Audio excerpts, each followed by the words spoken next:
Okay, in the last video, I was just talking about my aunt's coming to the hospital. Very weird, very awkward. The next day is Thursday, 17th. We had a meeting that day with the social worker at the hospital. We set it up for whatever time.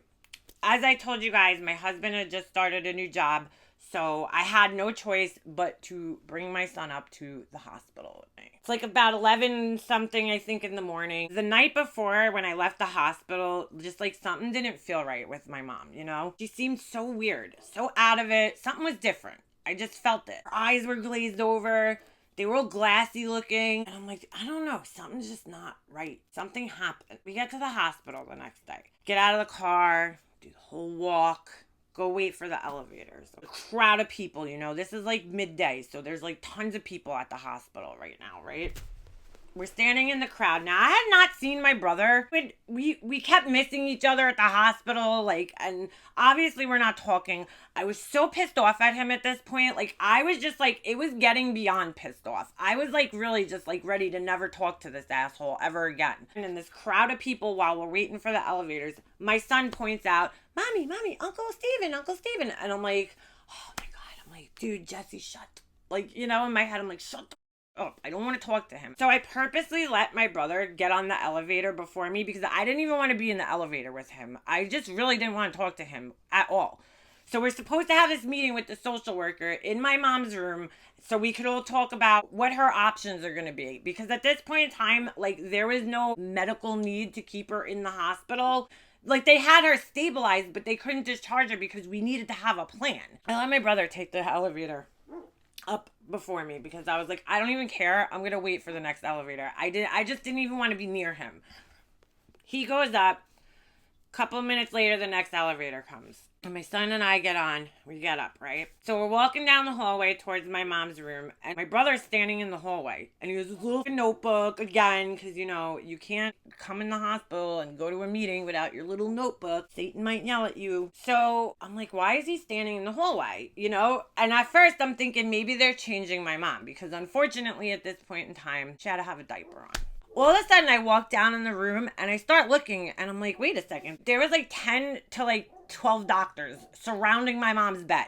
And I'm like, what the fuck is going on? So I just walked in. I didn't even give a shit. I just walked in the room. I walk in the room and there's all these machines and there's all these wires and they're all connected to my mom. And I'm like, what the hell's going on?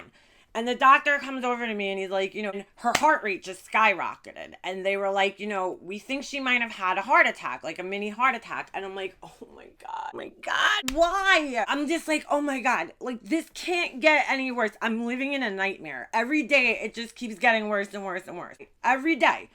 And my mom's just like out of it again that day. So the social worker comes walking in and they had gotten her stabilized at this point. But they were like, you know, we need to do a couple of tests, run an EKG, blah, blah, blah, blah, blah.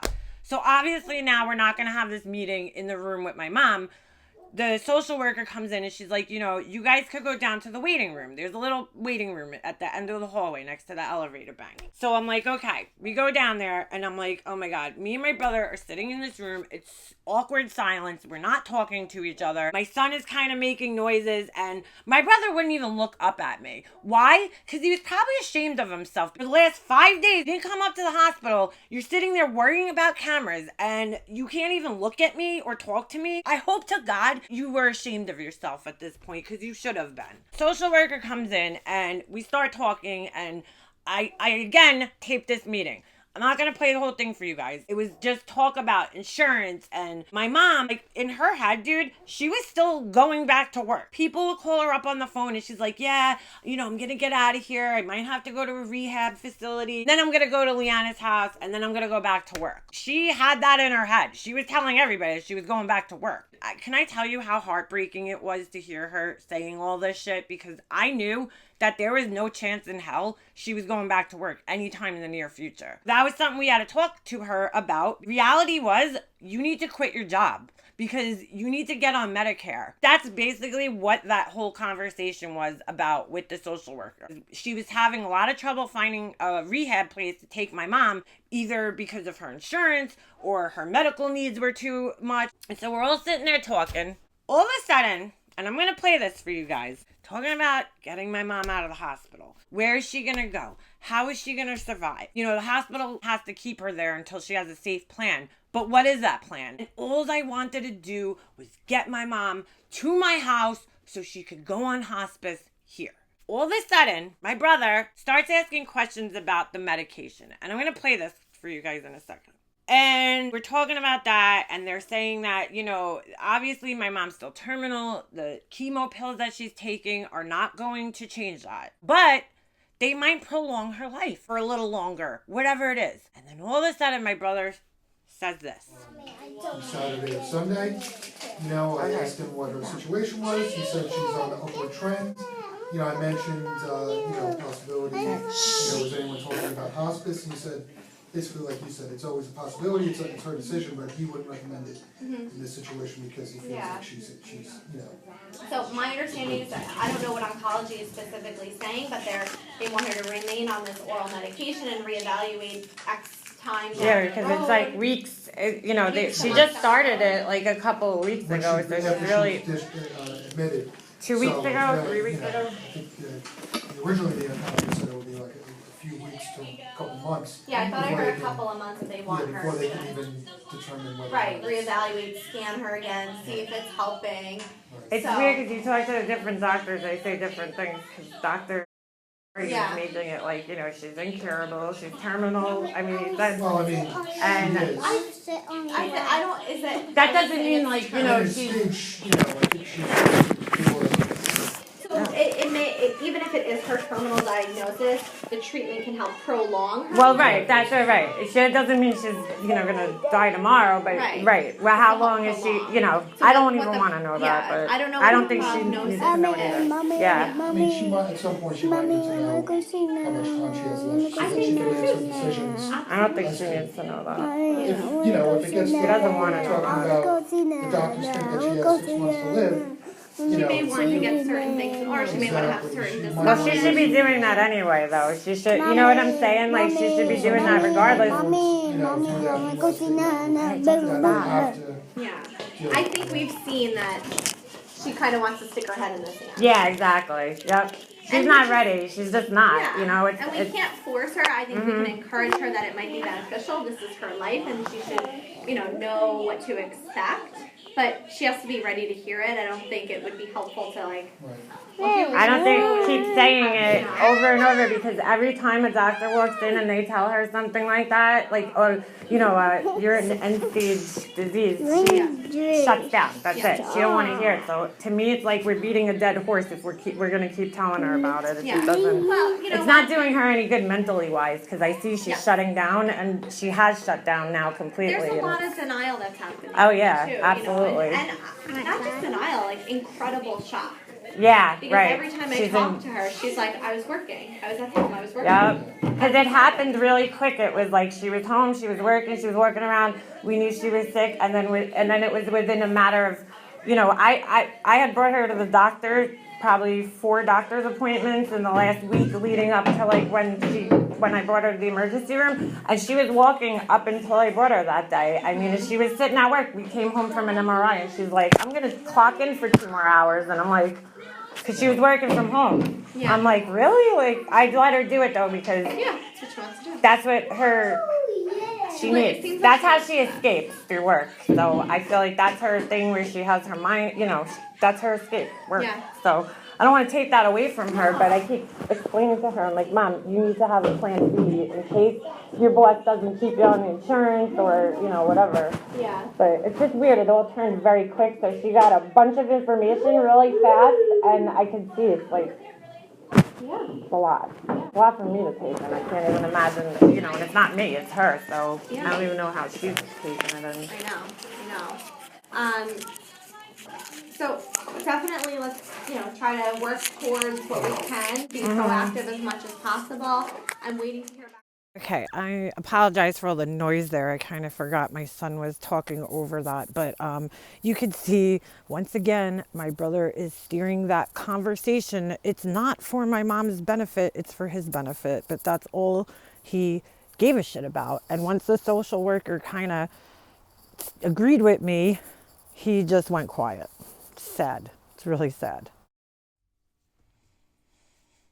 Dude, You are such a piece of shit. You can't stop, can you? My mom didn't want to know. It was very clear. And so thankfully the social worker stood up for her. And you could hear the disappointment. Dude, I saw his whole attitude change at that point. It was like, oh, so we're not going to talk about her affairs and how she dies, what her wishes are. My mom had her fucking affairs in order. Her whole hospital stay is all this fucking asshole did. All Steven was worried about was Steven and nobody else. She had a will that said everything was split 50-50. Why are you fucking worried? Everything else we'll figure out. My brother knew just as well as I did that my mom was very good with her money. He knew her house was paid off. He knew all this shit. I don't understand. Why are you still harping on this shit? Obviously something's going on. Obviously. He couldn't let go. I was so angry with him. I never wanted to just jump across a room and choke somebody so bad in my whole entire life. Piece of shit. My mom did not want to know that she was dying. Like, she was in such denial, thinking she's going back to work. I don't remember if my brother came back after the meeting. I don't know if he left and went back to work. It's like so mushed up in my brain. But nevertheless, after the meeting, I go back in the room and she was like a little bit better. They had gotten her heart rate down, but I don't know, man. I was really, really starting to get worried. Hung out. My brother did not come back up to the hospital that night. And I was like, why did he even come for the meeting? Like, he hadn't been there in days at this point. So that night, I remember just feeling like so restless. Like, I just didn't know what to do. I was so lost, like, in the room. And my mom was sleeping, like, the whole day. And I was like, why is she sleeping so much? Not talking, like, it's just something's up, you know? I asked the doctor Wednesday night if we could stop the antidepressant. So she wasn't on it the whole day Thursday. So I was like, hopefully, you know, take a day or so to get out of her system. Thursday night, I was just restless. I didn't know what to do with myself, so I started just like cleaning up everything, you know? She was like sleeping and she just didn't look good that day. It was like really scary. She had that episode